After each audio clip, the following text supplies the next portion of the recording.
En esta tercera parte de endocarditis infecciosa nos vamos a ocupar del diagnóstico y del tratamiento. Para los criterios diagnósticos se utilizan desde hace ya unos años los de Durack y colaboradores, que pertenecen a la conocida Universidad de Duke. Los criterios se dividen en criterios mayores y criterios menores. Estos criterios mayores y menores son criterios, fíjense bien, clínicos, bacteriológicos y ecocardiográficos. Pero también hay un criterio patológico para hablar de una endocarditis infecciosa definitiva.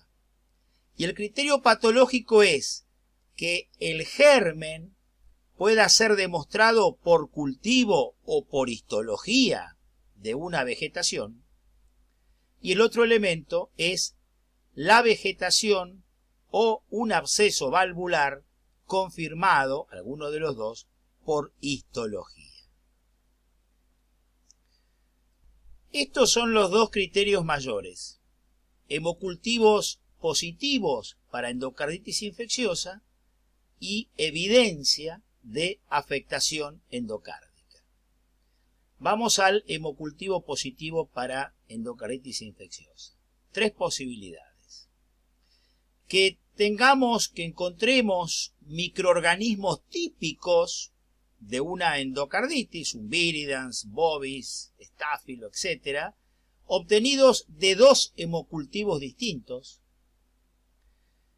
hemocultivos persistentemente positivos de gérmenes compatibles con una endocarditis infecciosa, y hemocultivo único o serología positiva para la Coxiella burnetii. Estos tres los van a encontrar más ampliados, cosa de poder entenderlos y razonarlos mejor, en el consenso de endocarditis que les hemos subido al entorno educativo. El otro elemento mayor, el otro criterio mayor, es la evidencia de una afectación endocárdica, y eso lo hacemos con el ecocardiograma. Que el ecocardiograma nos dé positivo para endocarditis infecciosa. ¿Qué significa? Que yo pueda detectar una vegetación en una válvula o estructura adyacente, o que pueda detectar una dehiscencia parcial en el caso de una válvula protésica. El otro elemento es encontrar una nueva regurgitación valvular, que eso también lo va a detectar el ecocardiograma. Los criterios menores son estos 5 que tienen acá. Uno es la predisposición, o sea, que el paciente tenga una cardiopatía previa, predisponente, o ser un adicto a droga intravenosa. Otro criterio menor es la fiebre superior a 38 grados centígrados. Otro criterio menor son la presencia de fenómenos vasculares, por ejemplo, aneurismas micóticos, embolia en las arterias mayores, hemorragia intracraneana, la hemorragia a nivel de la retina, la hemorragia en la conjuntiva, etc. Otros son los fenómenos inmunológicos, donde ahí podemos poner la glomerulonefritis, los nódulos de Osler, el factor reumatoideo, etc. Y por último, la evidencia microbiológica o serológica para gérmenes compatibles con endocarditis infecciosa. Ahora bien, ¿cómo hacemos el diagnóstico? ¿Cómo juntamos todos estos criterios que ya hemos aprendido? Fíjense, hay 3 chances, endocarditis definitiva, posible o rechazada. Para endocarditis definitiva, hacer diagnóstico definitivo de endocarditis, tengo que tener o los 2 criterios mayores, o uno mayor con 3 menores, o directamente los 5 criterios menores. Para una endocarditis posible, tengo que tener un mayor con un menor o 3 criterios menores. Y para rechazar la posibilidad de endocarditis, tengo que tener el firme diagnóstico alternativo que por la clínica y métodos complementarios me orienten a otra causa de cuadro febril infeccioso.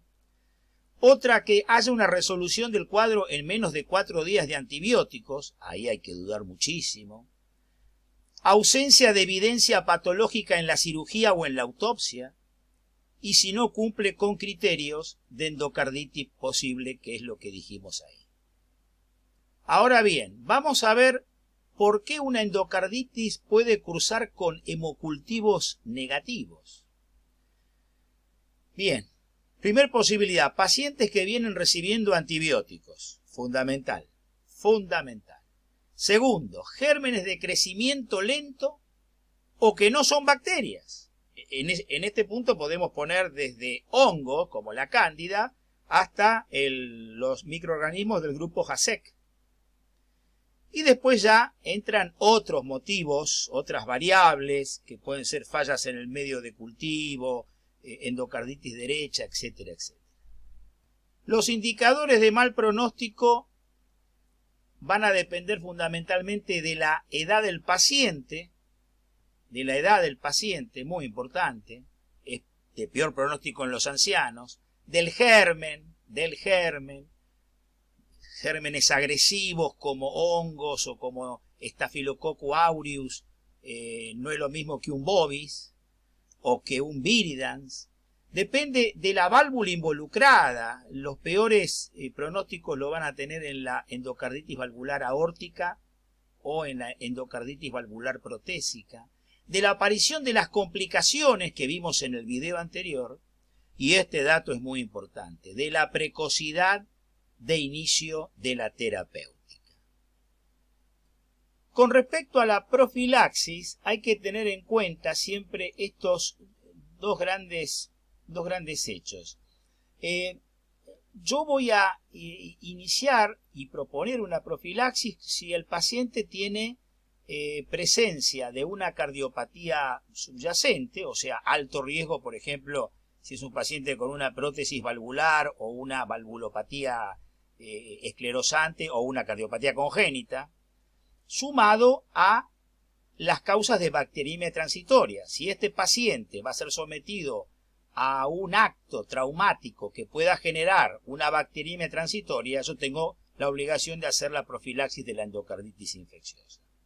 Recuerden las causas de bacteriemia transitoria que comentamos en el primer video de endocarditis infecciosa y que también les explicábamos que estas bacteriemias transitorias eran moneda corriente todos los días, pero la endocarditis infecciosa, o sea, hacer la enfermedad, era algo muy poco frecuente. Bien, entonces, por ejemplo, si yo tengo un paciente, por poner un ejemplo, con un prolapso de válvula mitral y que le debo hacer una extracción odontológica, yo tengo que hacer una profilaxis para que justamente con esa bacteriemia no consiga una endocarditis infecciosa. ¿Cuáles son los antibióticos con los cuales habitualmente se hacen las profilaxis? Lo más común usado es la amoxicilina. Y hay otros profesionales que son más partidarios de la ampicilina. Ya sea con uno o con el otro, se realizan la mayoría de las profilaxis en el caso de las situaciones que acabamos de comentar. Vamos a hablar del tratamiento y vamos a ver diferentes ítems. Comencemos por los conceptos generales que hay que tener del tratamiento de la endocarditis infecciosa. Fíjense. Primero, debe ser por vía endovenosa. No se usan pastillas. Los antibióticos utilizados por vía endovenosa deben ser a dosis elevadas y durante un tiempo prolongado, generalmente de 4 a 6 semanas. O sea, estamos hablando de tratamientos de 1 mes a 1 mes y medio. Se hace asociación de antibióticos. Y recuerden que no todos los antibióticos penetran en la vegetación, ya que algunos tan solo llegan a la periferia. Entonces, estos son los conceptos generales que tenemos que recordar. Veamos el tratamiento empírico. O sea, yo tengo ya el diagnóstico, tengo el cuadro clínico, tengo el ecocardio, pero todavía no tengo el resultado del cultivo. ¿Es un germen por ahora desconocido o es un hemocultivo negativo? Y dijimos que en esos casos, para tener un buen pronóstico de endocarditis, el tratamiento antibiótico debía ser precoz. Por lo tanto, el tratamiento comienza siendo empírico hasta que después, cuando tengo el aislamiento del germen, recién ahí hago el tratamiento específico de acuerdo al germen. El tratamiento empírico es diferente en válvula nativa que en válvula protésica temprana. En válvula nativa lo que se usa es ampicilina sulbactam más gentamicina en un tratamiento que ya dijimos dura de 4 a 6 semanas.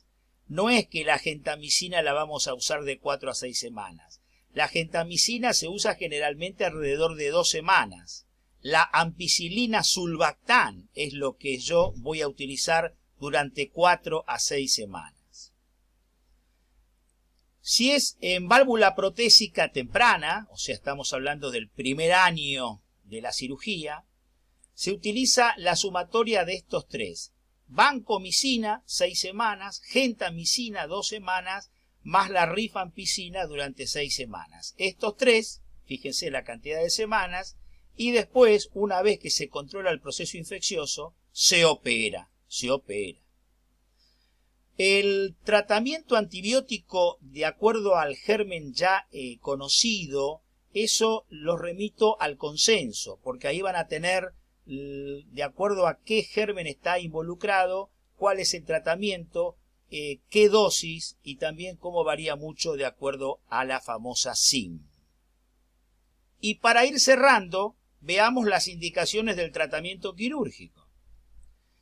Primera indicación, si hay una destrucción valvular severa, eso generalmente lo vemos con la insuficiencia aórtica aguda y grave.